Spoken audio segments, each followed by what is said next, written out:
ठहरो ठहरो ठहरो।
माता रामो मत्पिता रामचन्द्रः स्वामी रामो मत्सखा रामचन्द्रः सर्वं मे रामचन्द्रो दयालु नान्यं जाने नहीं जाने न जाने बंदो सिए सिए प्राण प्रिय सुषमा सिए निधान भरत शरदुगन जन सुखार रामानुज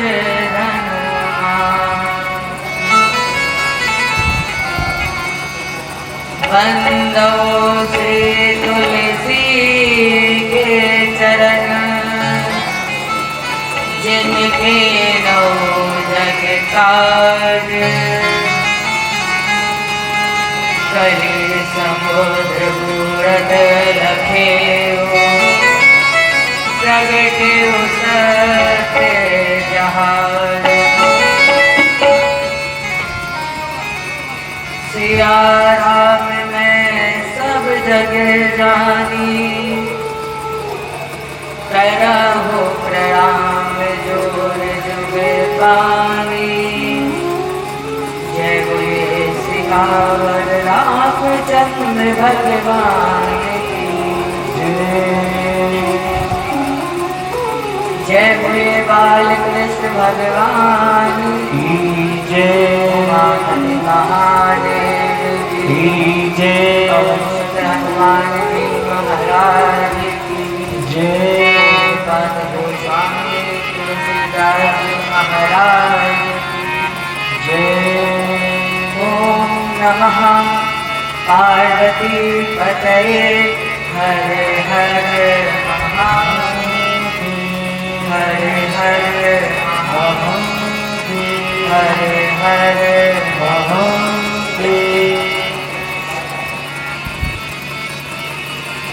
अनंत अनंत कोटि ब्रह्मांड नायक खड़ा कर ब्रह्म अब कारण करुणालय श्री राघव जी को मेरा प्रणाम। भूत भावन भगवान शिव को साक्षात श्री हनुमान जी महाराज को दंडवत पूज्य पाद गोस्वामी तुलसीदास जी महाराज को बारंबार वंदन नमन और नमस्कार।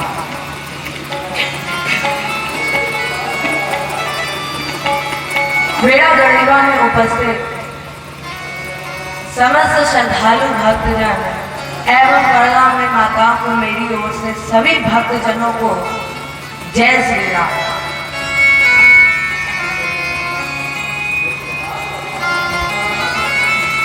कल हम सभी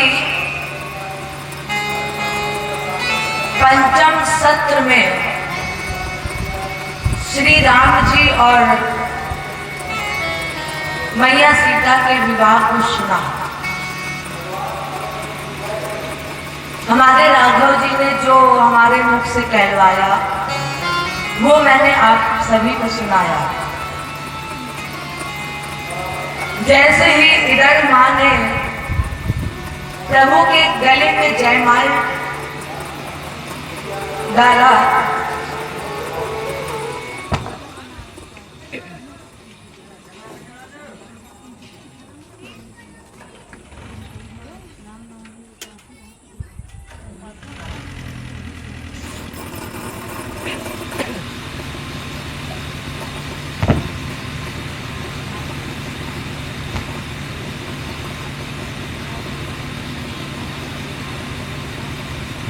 जैसे ही मैया सीता ने प्रभु के गले पे जयमाल डाली,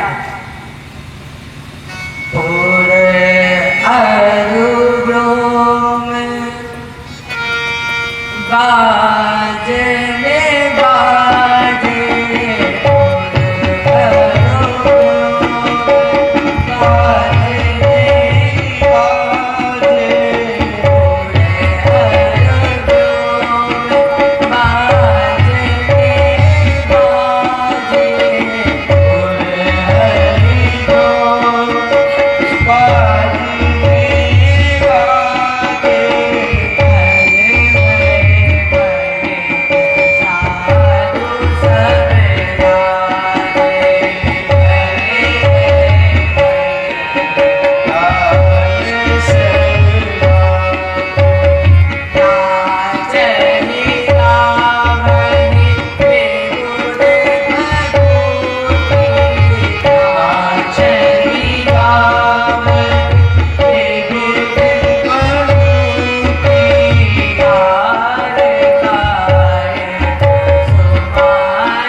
जयमाल डाली, पूरे नगर में आकाश में वाद्य बजने लगे,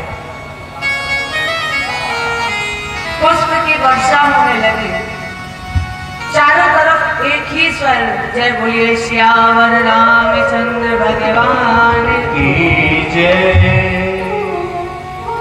चारों तरफ से केवल सिया राम की जय जयकार सुनाई दे रही थी। शिव के धनुष के टूटने की आवाज सुनकर बीच में ही परशुराम जी आ गए। वो परशुराम जिनकी आंखें चढ़ी हुई, जिसकी ओर प्रेम से देखते थे, लगता था मानो आज उसका अंतिम दिन। जनक जी से मिले परशुराम जी, पूरी बात सुने। परशुराम जी कहे, जनक, लाओ बाहर निकाल करके जिसने पिनाक को तोड़ा है, नहीं तो जहां तक तुम्हारी राज सत्ता है वहां तक की धरती में पलट दूंगा। जिन जिन राजा ने धनुष नहीं हिला था, जिस जिस राजा से धनुष नहीं हिला था, वो राजा अपने बगल के राजा से बोलना शुरू किए। हम जानते थे कि ये बवाल होने वाला है, इसलिए हमने जानबूझकर धनुष नहीं तोड़ा।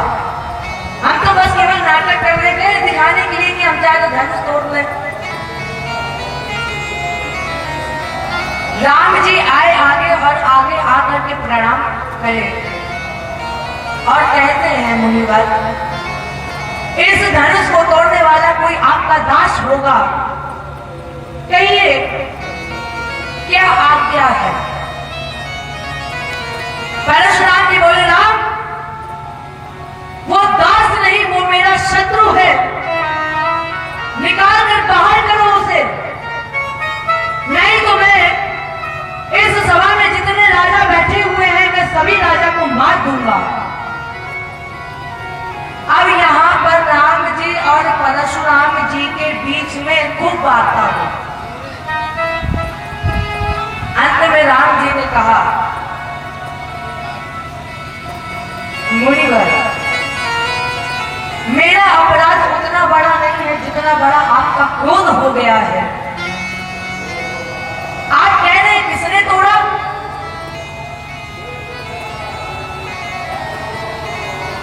वो धनुष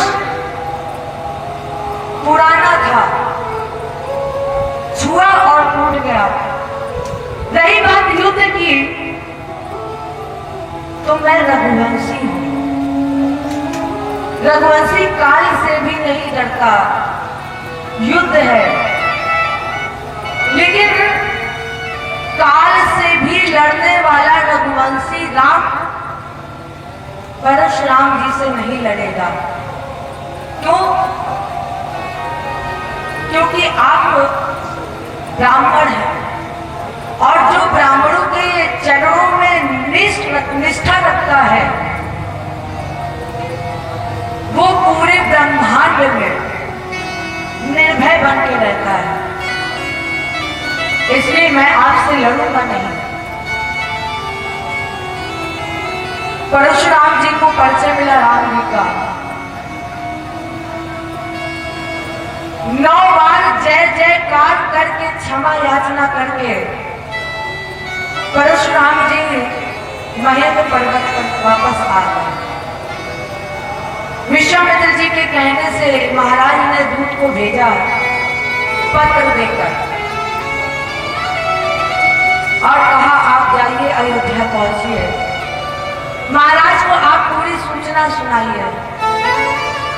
विश्वामित्र जी के कहने पर जब महाराज के दूत गए, महाराज जी गदगद हो गए।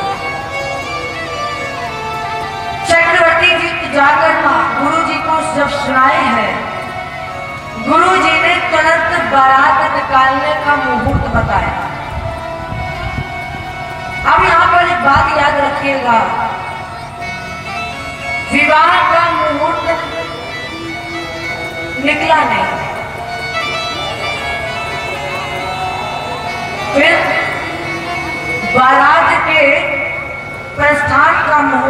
मिला। बारात सज धज के जब तैयार हुई,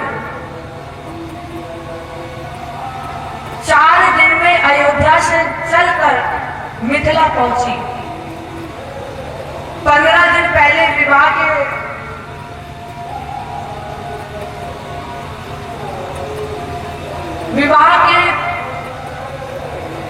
बारात जब वहां पर पहुंची मिथिला, तो मिथिला वासियों ने भव्य स्वागत किया, जनवासन में स्थान दिया।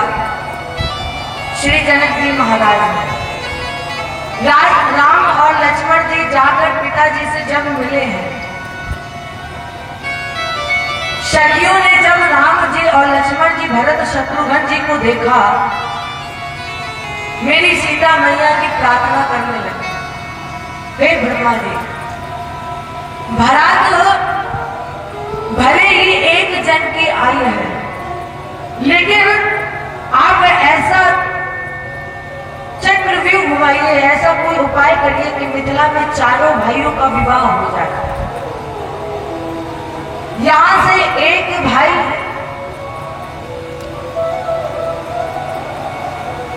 विवाह करके गया तो एक भाई नहीं, साथ में चारों भाई विवाह करके जाए, कोई भी कुंवारा ना लौट पाए। सखियां ब्रह्मा जी से भिक्षा मांगती है। मुहूर्त निकाला गया। गोस्वामी जी ने विवाह के मुहूर्त की चौपाइयों को विवाह के गीत पर लिखा। मुहूर्त निकाला, अगहन महीना, शुक्ल पक्ष, पंचमी तिथि, दिन मंगलवार का। यही जनवासन में जहां बारात रुकी हुई, ब्रह्मा जी विचारे और यही मुहूर्त जनक जी के महल में उनके जोशी विचारे। नारद जी लाकर जनवासन में मुहूर्त दिए हैं। लोगों ने जय जयकार की। विवाह का दिन आया। दशरथ जी बारात लेकर द्वार पूजन के लिए चल पड़े। राम जी दूल्हा बने। शंकर भगवान 15 नेत्र से, कार्तिक जी 12 नेत्र से, ब्रह्मा जी 8 नेत्र से, इंद्र हजार हजार नेत्र से राम जी के इस रूप का दर्शन करते हैं। द्वार पूजन हुआ। द्वार पूजन के बाद सखियां राम जी को भीतर ले गई। भगवान का चुमावन किया। इसके बाद सखियां मेरी मां को लेकर आई। भगवान विवाह के मंडप में आए। चारों मित्र शरीर धारण करके विवाह कराने के लिए प्रकट होकर वहीं पर बैठ गए। सूर्य नारायण अपने वंश की परंपरा बताने के लिए प्रकट होकर बैठे। अग्नि कुंड में साक्षात अग्नि देवता बैठे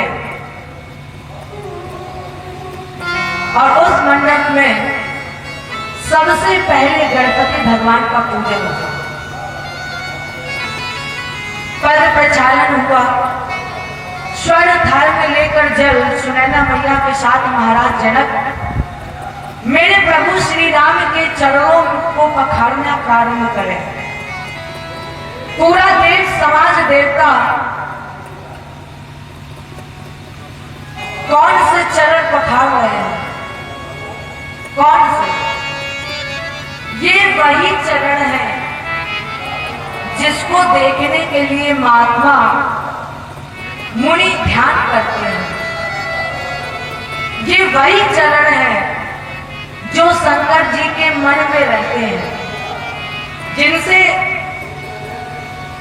अहिल्या जी को सद्गति प्राप्त हो गई, जिसका स्मरण करने मात्र से जीवन के सारे पाप जलकर भस्म हो जाते हैं। ये वही चरण है। आज जनक जी उन्हीं चरणों को हाथ से पखार रहे हैं।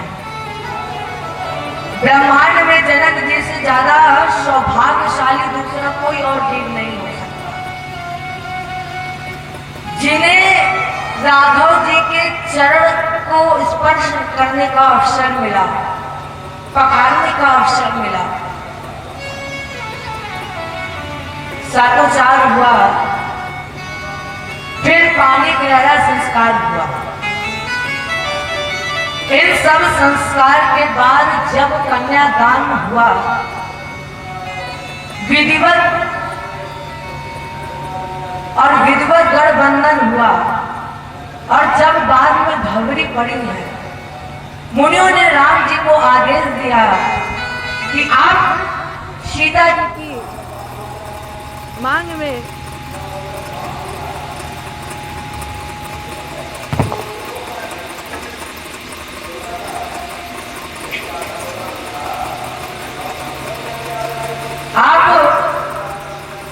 सीता जी की मांग में सिंदूर भरिए।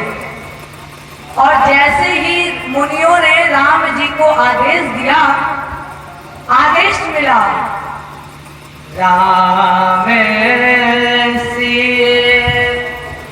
सिर सिंदूर दे।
जय बोलिए श्यावल रामचंद्र भगवान की जय। जय बोलिए दूल्हा सरकार की जय। जय बोलिए महारानी की जय।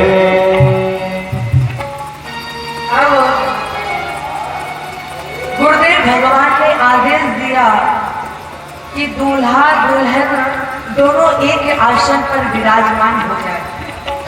मेरी माँ आकर प्रभु के पास विराजमान हुई।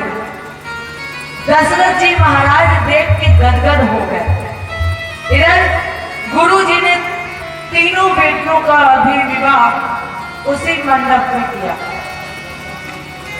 भरत जी का विवाह जनक जी के भाई कुश ध्वज की बड़ी बेटी मानवी जी के साथ हुआ। लक्ष्मण जी का विवाह सीता जी की छोटी बहन उर्मिला जी के साथ हुआ। शत्रुघ्न जी का विवाह मानवी मैया की छोटी बहन का विवाह श्रुत कीर्ति जी के साथ हुआ। ये साथ एक साथ चार दूल्हा को देखकर सखिया नाचने लगे। आज मिथिला नगरिया निहाल सखिया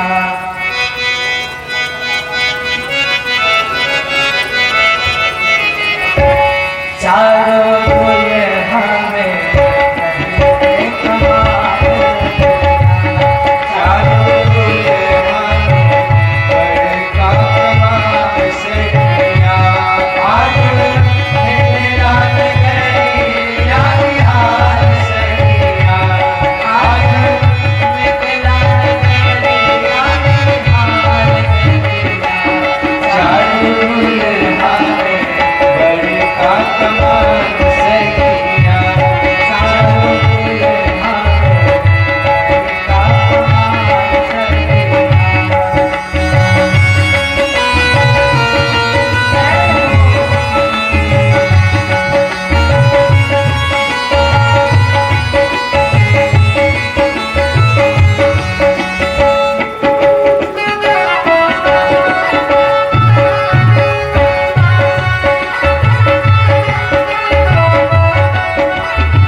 सखी ने सुन ली कान है, अपनी आंख देखी ने सुन ली कान है। जुगे जुगे जीवे जोड़ी निर्विकार सखिया, जुग जुग जोड़ी दिए बेमिसाल सखिया, जुग जुग जोड़ी दिए बेमिसाल सखिया।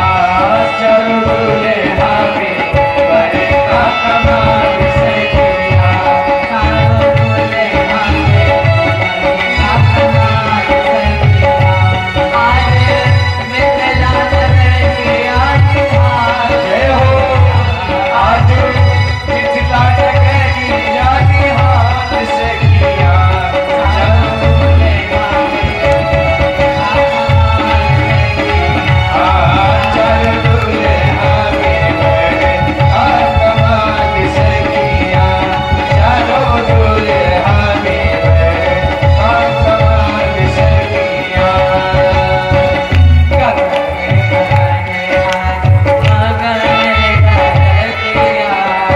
गगन गगन आज गगन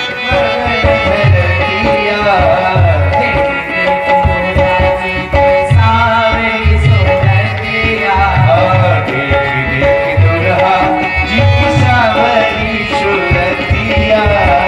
बाल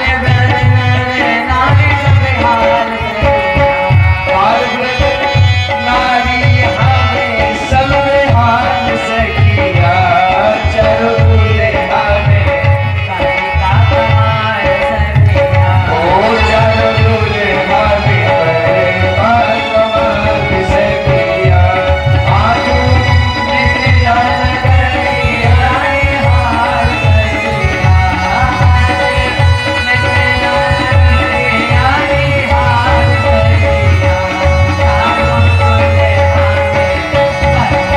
कमाल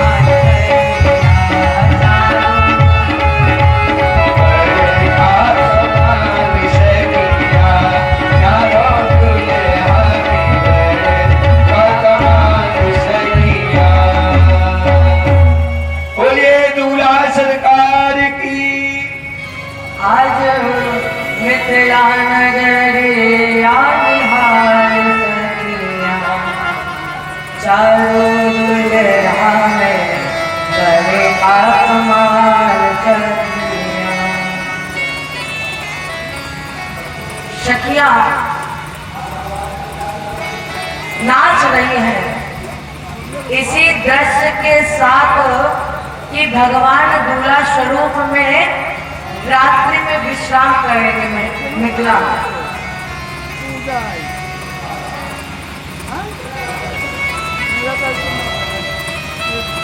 गोस्वामी जी कहते हैं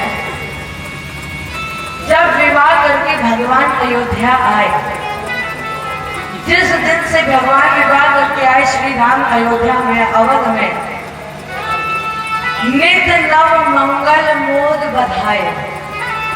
विवाह करने के बाद 11 साल बीती,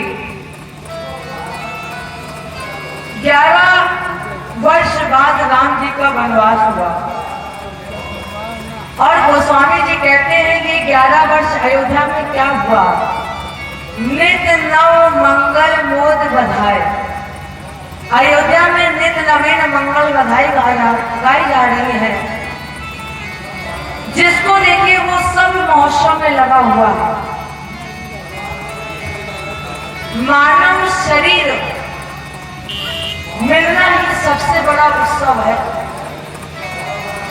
मानव शरीर प्राप्त करके नित महोत्सव में बने रहना, यही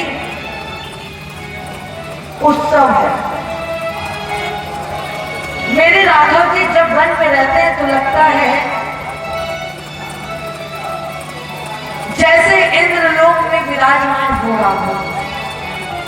जिस प्रकार इन देवराज इंद्र मां सची और अपने पुत्र जयंत जी के साथ देवलोक के ऐश्वर्य में रहते हैं, उतने ही आनंद में भगवान मैया और लक्ष्मण जी के साथ चित्रकूट में रहते हैं। परिस्थिति में अंतर कितना है। करिए। भगवान की मना स्थिति आनंद की है, इसलिए भगवान वन में भी रहते हैं तो आनंद में बने रहते हैं।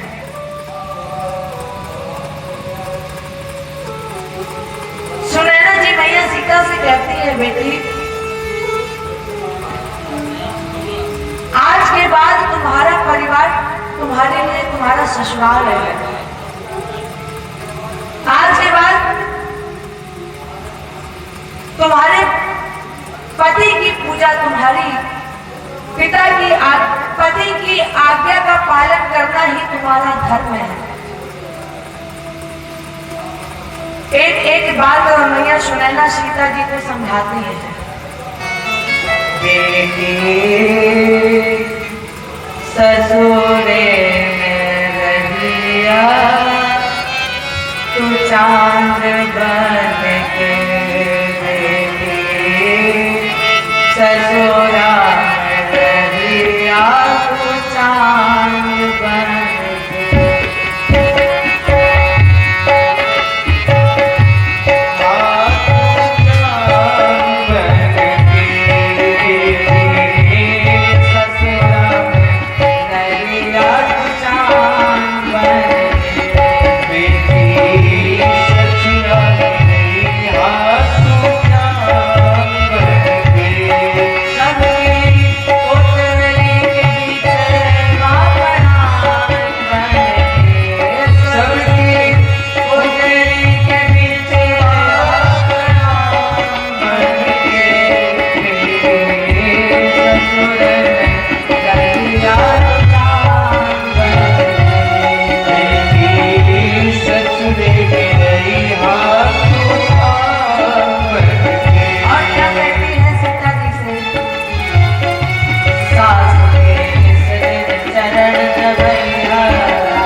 इसलिए भगवान जब वन में भी रहते हैं तो आनंद में रहते हैं।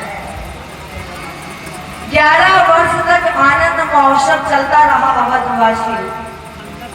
नित्य भगवान शंकर से प्रार्थना करते हैं, बाबा आप अचत युवराज पद राम ही देव नरेश। यदि श्री चक्रवर्ती जी महाराज अपने जीते जी राम को युवराज पद पर आसीन कर दे, कितना दिव्य होगा। प्रजा का भाव महाराज को पता चला। एक दिन सभा में दर्पण लेके मुकुट सीधे किए। तब तक कान के पास चक्रवर्ती जी महाराज को केस सफेद दिखाई पड़े। महाराज जी सोचे कि केस ने भी अपना रंग बदलना प्रारंभ कर दिया, तो अब मैं अपना रंग बदलूंगा। राजन, अब वो समय आ गया है जब राम जी को युवराज पर आसीन किया जाए और खुद मुक्त हुआ जाए। नृप युवराज राम कह दो देहु। एक निवेदन करूं आपसे, संतान यदि आपके सामने योग्य हो गई तो आप अपना सारा भार संतान को सौंप दीजिए। जब आप देख लो कि वे संतान योग्य हो गई है,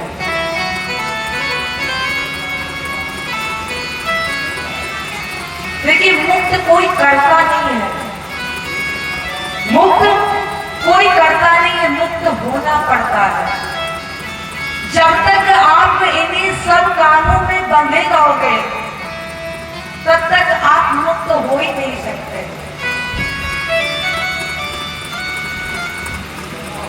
और सही बताएं तो कोई मनुष्य छोड़ना ही नहीं चाहता है। मनुष्य हमसे अगर कह दिया जाए कि तुम काम मत कर दो और मुक्त हो, कोई नहीं होगा। कोई अपना काम छोड़ना ही नहीं चाहता है। काम की तो बात छोड़िए, जब हम सारा धन कमाते जाते हैं, इकट्ठा करते जाते हैं, वो धन भी बुजुर्ग लोग भी उस धन को छुपा कर दबा कर रखते हैं।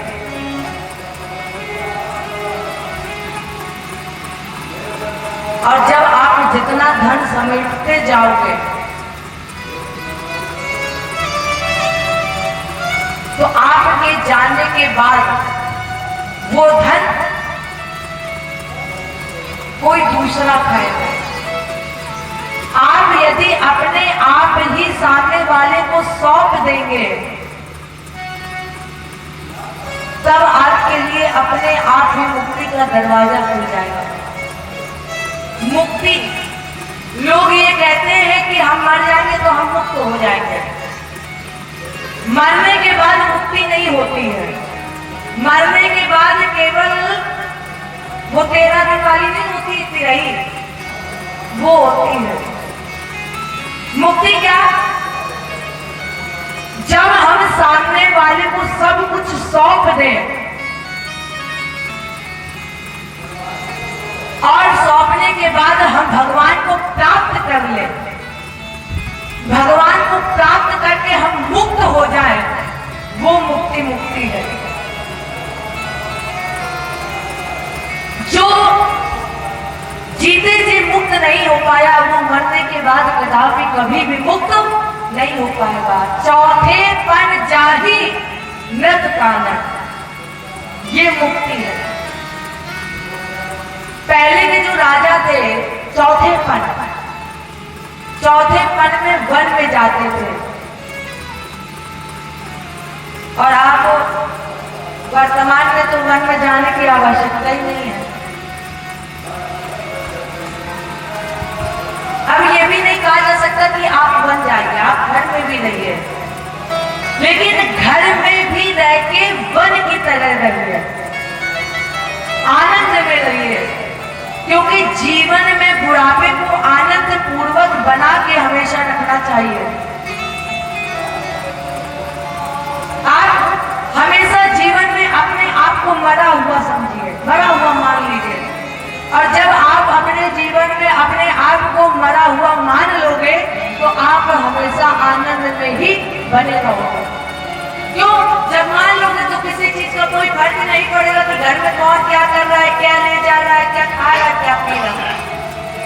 जब तक आपका मन आनंद में नहीं रहेगा, सबसे पहले आप अपने आप को संभालिए, दूसरे को तो बाद में संभालिए, पहले आप अपने आप को संभालिए। महाराज के मन में भाव आया कि अब राम जी को राजा बनाया जाए, तो महाराज जी तुरंत पहुंचे गुरुदेव भगवान के पास। कहे गुरुदेव, एक ऐसा मुहूर्त बताइए जिस मुहूर्त में राम जी का अभिषेक कर सके।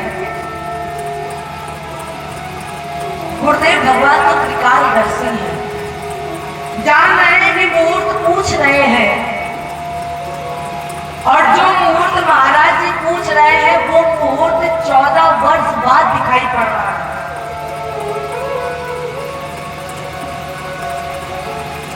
अब गुरुदेव जी ने सोचा कि अब इनको हम बताएं कैसे।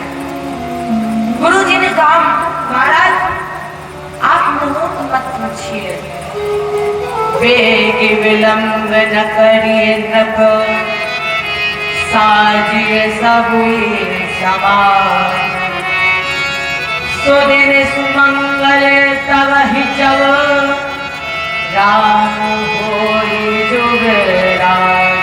गुरुदेव भगवान ने कहा, महाराज तुरंत कर डालिए, मुहूर्त मत पूछिए, विलंब मत करिए।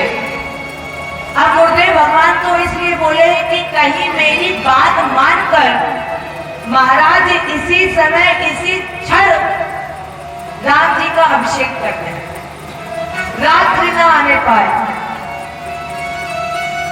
क्योंकि जो हो सकता है वो आज ही हो सकता है, और विधाता की लेखनी ऐसा हो मेरे कहने से बदल जाए। राम जी के समय दो लोग ऐसे उपस्थित हैं, राम जी के समय, जो ब्रह्मा जी की लेखनी को बदल देने की शक्ति रखते हैं। दो लोग ब्रह्मा जी की रचना बदल सकते हैं। जानते हैं ये दो लोग कौन है? एक है अवध के अयोध्या रघुवंश के गुरुदेव भगवान वशिष्ठ जी। गुरुदेव भगवान वशिष्ठ जी भी ब्रह्मा जी की लेखनी को बदल सकते हैं। भरत जी कहते हैं चित्रकूट में, गुरु जी गुरुदेव आप कौन है? सो गोसाई विधि गति जय छेकी, सकई कोठारी टेक जो टेकी। गुरुदेव भगवान आप वो है जो ब्रह्मा जी की लेखनी को बदलने की शक्ति रखते हैं। एक तो ये गुरुदेव भगवान वशिष्ठ जी हो गए, दूसरे भोले बाबा भूत बाबा शंकर जी। भावी उमेद सकई त्रिपुरारी, जो तपु करे तुम्हारी। भगवान विश्वनाथ महादेव ने, शंकर जी में ऐसी शक्ति और सामर्थ्य है कि वो विधाता की लेखनी को भी बदल सकते हैं। नीचे गुरुदेव भगवान छत्र के रूप में भगवान शंकर है। जब माँ कैकेयी ने वरदान मांगा कि राम जी के स्थान पर भरत जी का तिलक हो,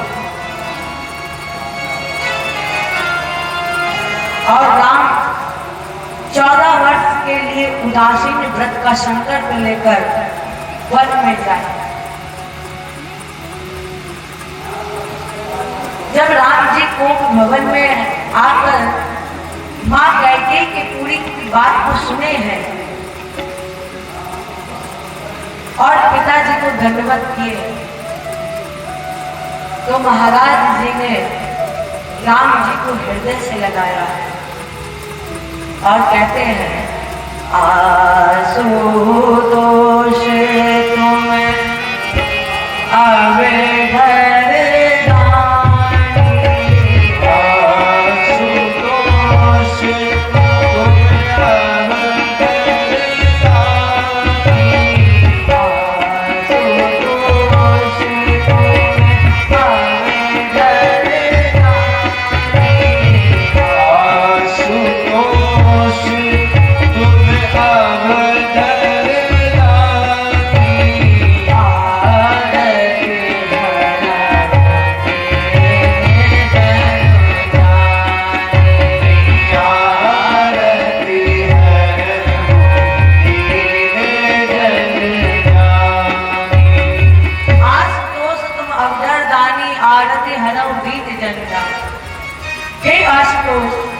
हे भगवान शंकर, आप अवधरदानी हैं।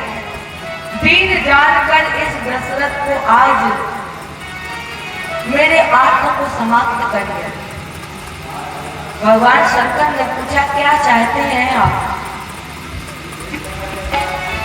चक्रवर्ती जी ने कहा, बाबा आज तक संसार में जितने पिता आपकी प्रार्थना किए होंगे, आपसे एक ही बात मांगे होंगे कि मेरी संतान मेरी बात को सुने।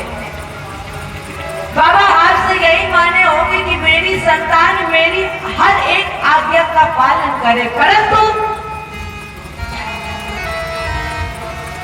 मैं एक ऐसा अभागा पिता हूं जो आज आपसे प्रार्थना करता है कि मेरी संतान राम आज मेरी आज्ञा का पालन ना करे और राम जीवन की ओर ना जाए। बस बाबा आप मेरी इस मनोकामना को पूरा करिएगा। भगवान शंकर मौन हो गया। गुरुदेव भगवान वशिष्ठ जी और भगवान शंकर यदि विधाता की रचना को बदल सकते हैं तो फिर दोनों ने प्रभु राम जी का वनवास क्यों नहीं बदला? वो चाहते तो बदल सकते, क्यों नहीं बदला? इसलिए नहीं बदला कि राम जी का वन जाना ये ब्रह्मा जी की रचना नहीं है। राम जी का वन में जाना ये स्वयं रघुनाथ जी की रचना है। मेरे प्रभु श्री राम वन जाना चाहते हैं, इसलिए गुरुदेव भगवान वशिष्ठ जी और भोले बाबा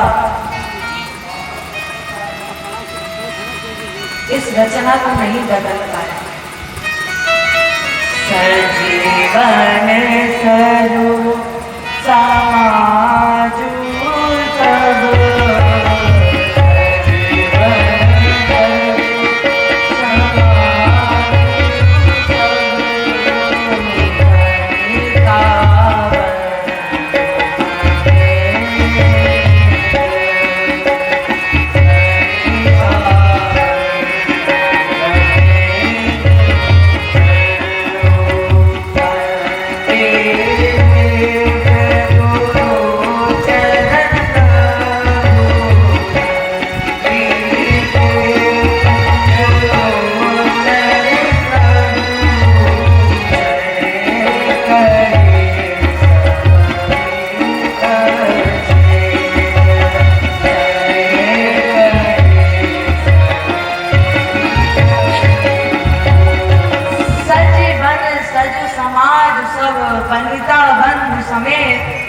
बंदे विप्र गुरु चरण प्रभु चले करी सभी अचेत। सीता मैया और भैया लक्ष्मण को लेकर निकल पड़े अवध से। पूरी अयोध्या भगवान के पीछे पीछे तमसा नदी के तट पर पहुंची। पहले दिन विश्राम हुआ। सुमंत जी के साथ रथ पर बैठ गए राम जी बन गए। राम जी जब सुमंत जी के साथ रथ पर बैठकर बन गए तो अयोध्या की प्रजा जब तमसा नदी के किनारे रात्रि में सोई है तो भगवान ने अपनी माया शक्ति को प्रेरित करके अपनी पूरी प्रजा को गहरी निद्रा में सुला दिया। और जब पूरी प्रजा को गहरी निद्रा में सुला दिया, राम जी बोले सुमन आप इसी क्षण पहिए के चिन्ह को मिटाकर यहां से चलिए। सबको सोता हुआ छोड़कर भगवान आगे बढ़ गए।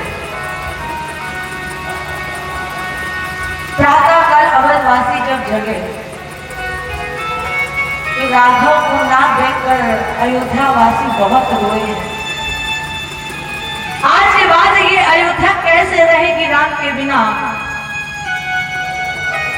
सारे अयोध्यावासी दौड़ कर चले जा रहे हैं। छोड़े चले आज हमारे राम अयोध्या छोड़ गए।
रघुवीर वापस आ जाइए, वरना ये अयोध्या ऐसी की सुनी रह जाएगी। बनवासी बन राज दुलारे सबसे नाता तोड़े चले। बनवासी बन राज दुलारे सबसे नाता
मैया कौशल्या मेरी मैया कैकेयी, इसलिए राम नाम सुनी अयोध्या, लक्ष्मण बिन चतुराई हो। राम नाम सुनी अयोध्या,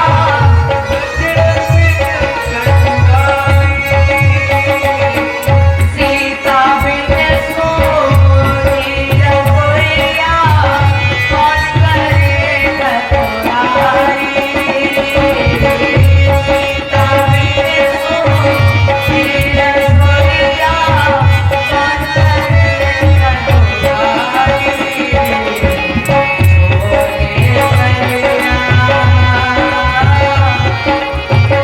आठों से नाता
प्रतीक्षा की किसी तरह से मेरे राघव वनवास से लौट कर आ जाए। आज जरा सोचिए, जिस माँ से जिसका पुत्र दूर होगा उस माँ के ऊपर क्या बीतेगी।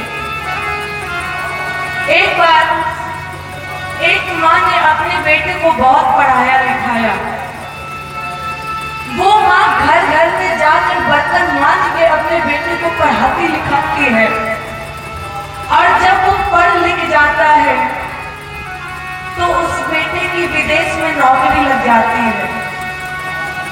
अब जरा सोचिए, जिस बेटे ने इतना संघर्ष करके अपने बेटे को पढ़ाया, वो बेटा विदेश चला जाएगा तो माँ कितनी खुश हुई होगी। पूरी गली में नगाड़ा बजवा दिए कि मेरे बेटे की नौकरी लग गई। उस बेटे ने वहीं पर विवाह कर लिया और अपनी माँ को पत्र भेजा कि माँ मैं आ रहा हूँ, मैंने विवाह कर लिया है, मैं आपकी बहू को लेकर आ रहा हूँ। माँ ने जब पत्र पढ़ा तो माँ बहुत खुश हुई कि मेरा बेटा मेरी बहू लेकर आ रहा है। फिर पूरी गली में मिठाई बंटवाई। जिस दिन बेटे के आने का समय हुआ, बेटा आया, माँ ने बेटे को भोजन कराया, पूछा बेटा बहू नहीं आई? बेटे ने कहा माँ आपकी बहू इतनी अच्छी है कि वो कह रही कि माँ आप अकेले कब तक रहेंगी, आज चलिए मेरे साथ वहीं पर रहिए, मैं आपकी वहीं सेवा करूंगी। और इतना कहकर उस बेटे ने अपनी माँ का घर दूसरे के नाम करा दिया और माँ को लेकर एयरपोर्ट पे पहुंचा, हवाई अड्डे पे, और माँ को वहीं पर बैठा दिया। माँ से कहा माँ आप यहीं पर मेरा इंतजार करो, मैं अभी वीजा लेकर आता हूँ। सुबह के 8 बजे थे, वो बेटा गया, माँ वहीं पर बैठी इंतजार कर रही थी। शाम हो गई। एक चपरासी के जब चपरासी बदलने का समय आया तो ताला लगा के जा रहा था, उसने देखा कि सुबह से माँ यहाँ पर बैठी हुई है। उस चपरासी ने पूछा माता जी यहाँ पर आप सुबह से बैठी हुई हैं, क्यों बैठी हैं? उस माँ ने कहा कि मेरा बेटा अंदर गया है। उसने कहा है माँ आप यहीं पर बैठिए, मैं अभी वीजा लेकर आया हूँ। उस चपरासी ने माँ से पूछा माँ कब गया था? चपरासी ने कहा, माँ ने कहा सुबह। चपरासी ने कहा सुबह वाली तो चली गई, अब वो लौट कर नहीं आएगा। अब उस माँ से पूछिए जो सुबह से शाम तक अपने बेटे की प्रतीक्षा कर रही थी कि मेरा बेटा आएगा, नहीं आया। अब उस माँ का घर भी चला गया, सब कुछ उस माँ का चला गया। फिर भी उस माँ का प्रेम देखिए लौट कर गई जिस घर में वो पहले रहती थी। हाथ जोड़कर निवेदन करती बेटा आप मुझे मेरा घर वापस मत करिए, मैं तुमसे यहाँ पर घर वापस लेने नहीं आई हूँ, लेकिन बेटा मुझे एक कोने में पड़ा रहने दो। मेरा बेटा कहीं मुझे ढूंढते हुए ना आए, और मैं अगर इधर उधर चली गई तो मेरा बेटा इधर उधर ढूंढेगा, भटकेगा, इसलिए मुझे एक कोने में पड़ा रहने दो। वो माँ उसी घर में एक कोने में पड़ी रही। बुढ़ापा आया, बीमार होने लगी तो मकान मालिक ने बोला माँ आपका अगर कोई रिश्तेदार हो तो आप उससे बुला लो, क्योंकि आप बुजुर्ग हो गई हो, बीमार रहती हो। उस माँ ने कहा बेटा मेरा कोई नहीं है, मेरा बेटा तो मुझे पहले ही छोड़कर चला गया, इस संसार में मेरा कोई नहीं है। अब जरा सोचिए जिस माँ ने अपने बेटे को इतने दुखों से, इतने संकटों से पढ़ाया लिखाया हो, और वो बेटा अपनी माँ को छोड़कर बीमार ऐसी स्थिति में चला जाए तो उस बात के ऊपर क्या गुजरेगी। आज अयोध्या वासी अपने राघव के इंतजार में 14 वर्ष तक अन्न नहीं खाते हैं।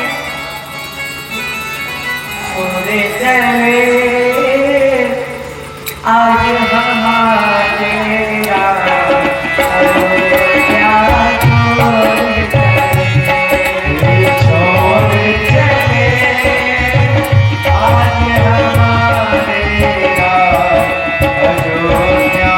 छोड़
आज हमारे अयोध्या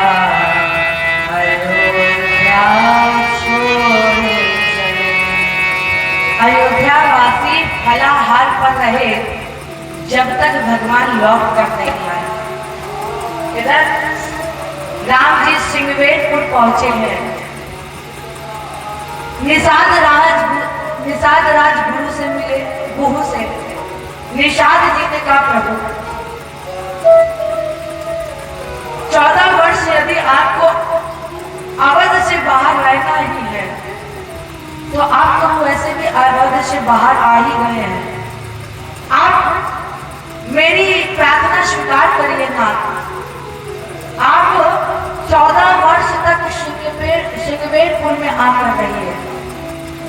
राम जी बोले, मित्र आपको मैं बताऊं, इसी सिंगवेटपुर में राम जी की बहन शांता मैया रहते हैं। राम जी की बहन थी राम जी से बड़ी, माँ सुमित्रा जी की बेटी शांता मैया। महाराज के मित्र थे रोमपाल जी, उनकी कोई संतान नहीं थी। तो दशरथ जी ने रोमपाल जी से कहा, मित्र मैं आपको वचन देता हूं कि मैं अपनी पहली संतान मैं आपको सौंपूंगा। तो जब शांता मैया का जन्म हुआ तब महाराज जी ने शांता मैया को रोमपाल जी को सौंप दिया। एक बार उनके राज्य में अकाल पड़ा तब संगी ऋषि जी गए और जब जा करके यज्ञ साधना किए। यज्ञ साधना करके अकाल दूर हो गया, वर्षा हुई। तो प्रसन्न होकर के रोमपाल जी ने शांता मैया का विवाह संगी ऋषि जी के साथ करा दिया। ये वही संगी ऋषि है जिन्होंने राम जी के जन्म के लिए पुत्र कामेष्ट यज्ञ कराया। और संगी ऋषि इसी सिंगवेटपुर में रहते हैं। उनके रहने के कारण इस स्थान का नाम है सिंगवेटपुर। निषाद राजा ने कहा, आप चलकर मेरे नगर में रहिए। राम जी ने कहा, मेरी माँ कैकेयी ने पिताजी से वरदान लिया है, उसमें कहा है तापस वेश विषय सकुदासी। मुझे केवल और केवल तपस्वी के रूप में नहीं, विशेष उदासीन अर्थात विशेष उदासीन व्रत का संकल्प दिया गया है। इस संकल्प के अनुसार मैं 14 वर्षों तक किसी गांव या किसी नगर में नहीं जा सकता, किसी भी धातु को स्पर्श नहीं कर सकता। और आप दर्शन करिए, राम जी किसी नगर में नहीं गए, राम जी लंका के भीतर भी नहीं गए, राम जी किष्किंधा के घर के भीतर भी नहीं गए। राम जी वहीं पर बने रहे वन में। निषाद जी सुने तो नगर के बाहर एक शीशम के वृक्ष के नीचे उषा की चटाई बिछाए, रात्रि में ही कंद मूल फल खाकर राम जी ने वहीं पर विश्राम किया। भगवान को सोता देख निषाद राज रोने लगे।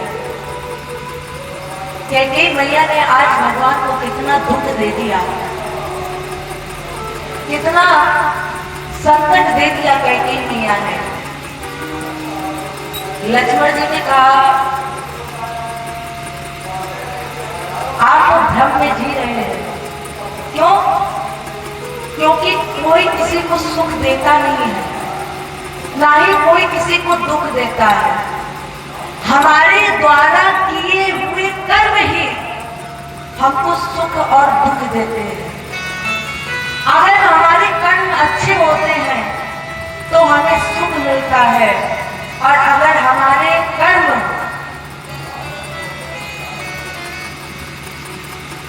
अधर्म पर चलने वाले होते हैं, अनिष्ट पर चलने वाले होते हैं, तो फिर हमें उन कर्मों के अनुसार दुख मिलता है। काहू न को सुख दुख कर दाता, निज कृत कर्म भोग सब भ्राता। मनुष्य के दुख का कारण केवल और केवल मोह है, केवल और केवल दुख का कारण मोह है। इसलिए जीवन में हमेशा भजन करते रहना चाहिए। विवेकी पुरुष जितने भी होते हैं वो विवेकी पुरुष जीवन का आखिरी पल समझकर अपने जीवन को व्यतीत करते हैं। विवेकी पुरुष को जीवन का आखिरी समय जान करके हमेशा भजन में बना रहना चाहिए। यही पाते हैं, कभी भी मोह में ना फंसे, क्योंकि इस संसार में, इस जगत में कोई ऐसा नहीं है जो परमानेंट है। इस जगत में, इस संसार में हर एक व्यक्ति को जाना ही होता है, ये निश्चित है, ये तय है। एक प्यारा सा भजन आइए हम सभी लोग गाते हैं। तेल चमेली चंदन साबुन, हम इस तन में चाहे जितना तेल लगाए, चाहे जितनी मालिश करें, चाहे जितना चंदन लगाएं, चाहे जितने सेंट लगाएं, लेकिन इस शरीर को भी कभी ना कभी, अरे तेल चमेली चंदन साबुन चाहे लगा लो चंदन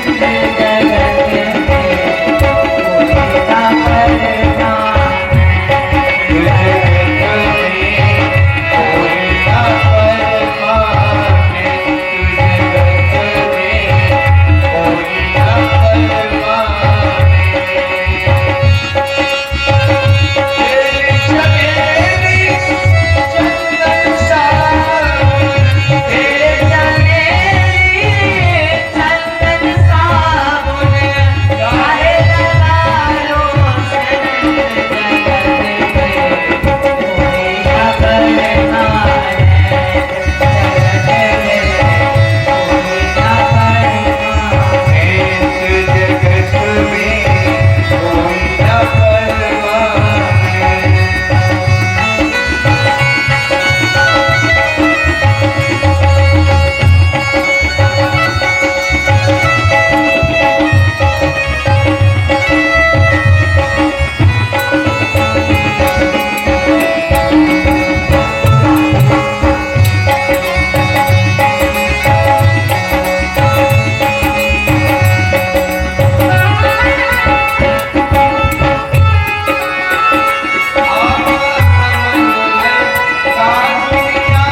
को छोड़ती है, ना ये बच्चों को छोड़ती है।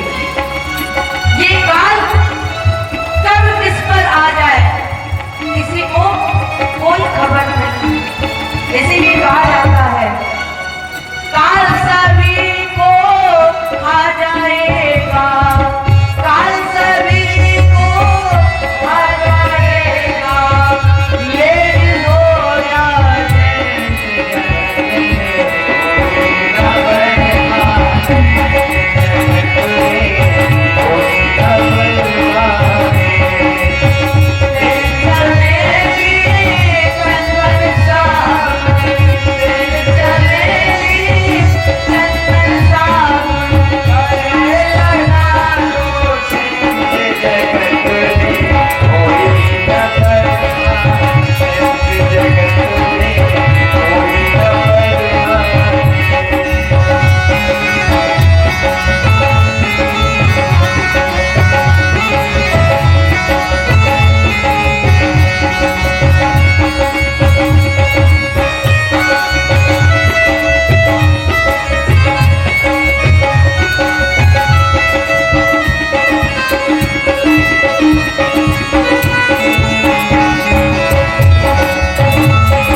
जगत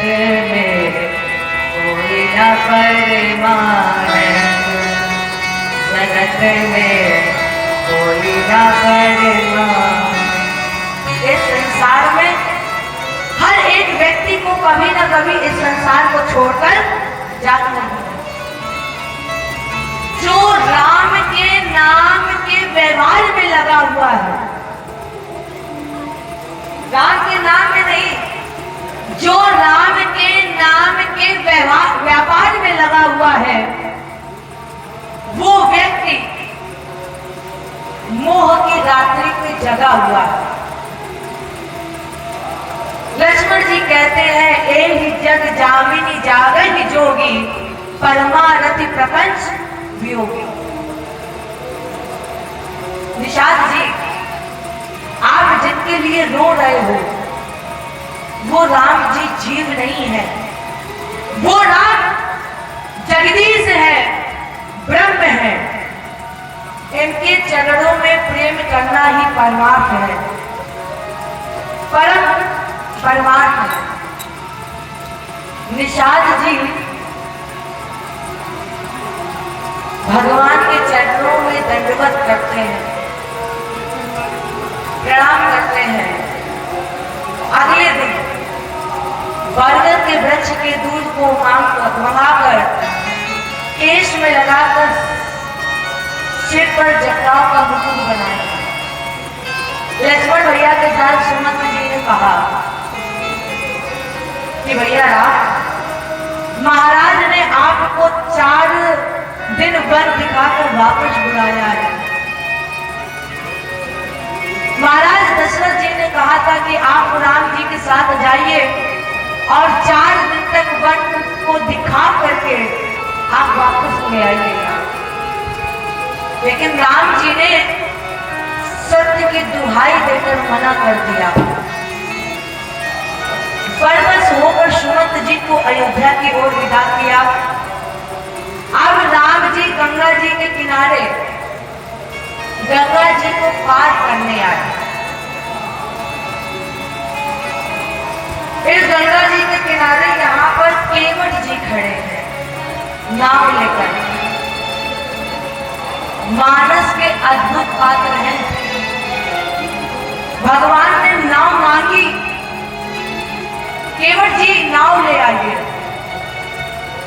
केवट जी ने साफ साफ बोल दिया नहीं लाएंगे।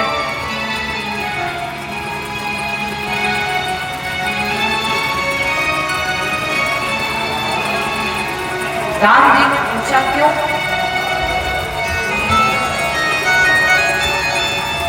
क्योंकि हमको डर वहां लगता है जहां स्वार्थ होता है। जीवन में जिस दिन स्वार्थ समाप्त हो जाएगा उस दिन हमारे जीवन से भय भी समाप्त हो जाएगा। राम जी नाव मंगा रहे हैं, केवट जी ने मना कर दिया, मैं नहीं लाऊंगा। राम जी ने पूछा केवट जी क्यों नहीं लाएंगे? केवट जी ने कहा मैंने सुना है कि आपके पांव में जड़ी बूटी है और आप जिस पर पांव रख देते हैं फिर वो मनुष्य बना देती है। आपने एक बार पत्थर पे अपना पांव रखा, वो पत्थर स्त्री बन गया और स्त्री बन के उड़ गई। और हमारी जो नाव है वो नाव लकड़ी की है।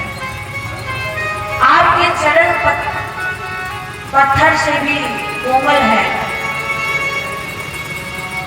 अब आप इस पर पांव रख दोगे तो पता नहीं कभी समय नहीं लगेगा कब स्त्री बन जाए। प्रभु इसी नाव से मेरे परिवार को जियाया है और यदि नाव चली गई तो फिर हमारा परिवार भूखों मर जाएगा। इसलिए हम नाव को तब तक नहीं लाएंगे जब तक आप पांव नहीं धुलवाएंगे। केवट जी ने कहा कहिए प्रभु धो लो। भगवान कुछ नहीं बोले। लक्ष्मण जी बोले आप कैसी बात कर रहे हैं? आप जो उदाहरण दे रहे हैं कि पांव से पत्थर बन गया, वो घटना केवल एक ही बार घटी थी, दोबारा तो वो घटना घटी नहीं। दोबारा ना जाने कितने पत्थरों पर राघव जी ने पांव रखा है, तो वो हर एक पत्थर तो स्त्री नहीं बना। केवट जी ने कहा मैं जानता हूं सारे पत्थर स्त्री नहीं बने, लेकिन जिस पत्थर की ओर राम जी ने इशारा किया हाथ से, पूछा मुनि ही सीला प्रभु देखी, वो पत्थर बन गया। यहाँ इतनी सारी नाव खड़ी है, प्रभु को वो नाव नहीं दिखी, मेरी नाव दिखी। किनारे पर न जाने कितनी नाव खड़ी है और मेरी नाव तो कितनी दूर बीचों बीच खड़ी हुई थी। राम जी ने मेरी नाव देखी, मेरी नाव क्यों दिखाई पड़ी? यहाँ पर राम जी ने मेरी नाव को इशारा किया, इसका मतलब यहाँ पर खतरा मंडरा रहा है। आप पाँव धुलवा लीजिए, मैं पाँव को धोकर जितनी भी जड़ी बूटी है उसको निकाल, फिर आप उसके बाद नाव पर बैठ जाइए। फिर मैं आपको स्वयं नाव पर बिठाकर गंगा जी पार करा दूंगा। भगवान फिर भी कुछ नहीं बोले। केवट जी बोले नहीं धुलवाना है तो मेरे पास एक दूसरा रास्ता है। एक घाट से थोड़ी दूर है, कटी लो जल था देखा हियो। थोड़ी दूर किनारे किनारे चलिए, एक ऐसा घाट मैं जानता हूं, वहां केवल कमर भर पानी है, वहां नाव की आवश्यकता नहीं पड़ेगी। आगे आगे लाठी लेके मैं चलूंगा और आपको पीछे पीछे लेकर चलूंगा। लेकिन चलूंगा कब? दिन में नहीं, रात्रि में। रात में क्यों चलेंगे? केवट जी बोले अगर मैं दिन में गया तो सबको पता चल जाएगा, फिर ये कहेंगे हमारे तो भोजन की व्यवस्था सारी कैंसिल करा दी। इसलिए हम आपको रात्रि में, केवट जी बोले, और अगर आपको रात में नहीं चलना है तो फिर वही आप नाव भिगवा लीजिए, मैं आपको फिर नाव पार करा दूंगा। प्रभु मेरे छोटे छोटे बच्चे हैं, इसी नाव के भरोसे मेरा परिवार जीवित है, और यदि नाव चली जाएगी तो हमारे बच्चे भूखों मर जाएंगे। मेरी प्रार्थना है आप पांव धुलवा लीजिए, उसके बाद बैठकर ले चलता हूं। फिर भी भगवान कुछ नहीं बोले। केवट ने कहा प्रभु एक बात आपको स्पष्ट बता दें,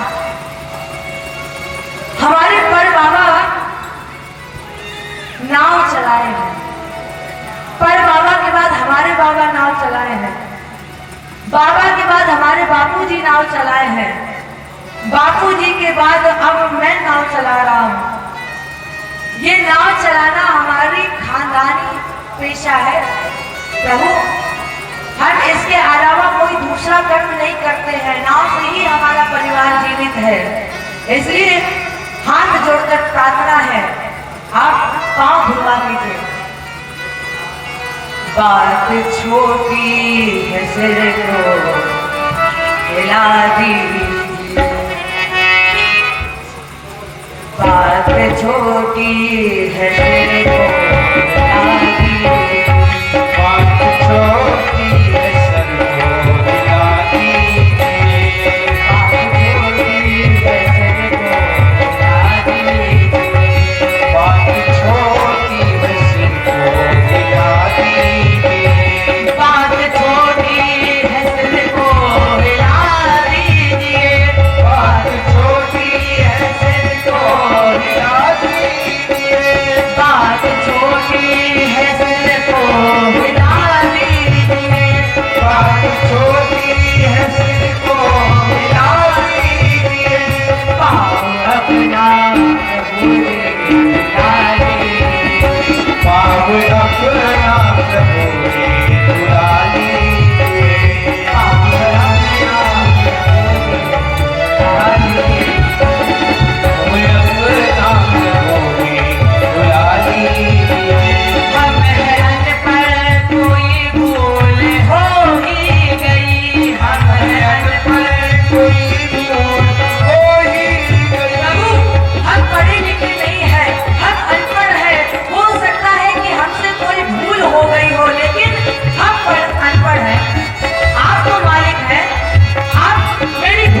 फैसला कीजिए। बात छोटी है दिल को मिलानी, बात छोटी है दिल को मिलानी। आओ अपना प्रभु जी बुला लीजिए, आओ अपना प्रभु जी बुला लीजिए। आओ अपना प्रभु जी बुला लीजिए, आओ अपना प्रभु जी बुला लीजिए। बात छोटी है दिल को मिलानी, बात छोटी है दिल को मिलानी, बात छोटी है दिल को मिलानी। पाँव अपना प्रभु जी झुला दीजिए, बात छोटी है दिल को मिला दीजिए। जय बोले श्याम रामचंद्र भगवान की, की जय। जय बोले दुर्गा मैया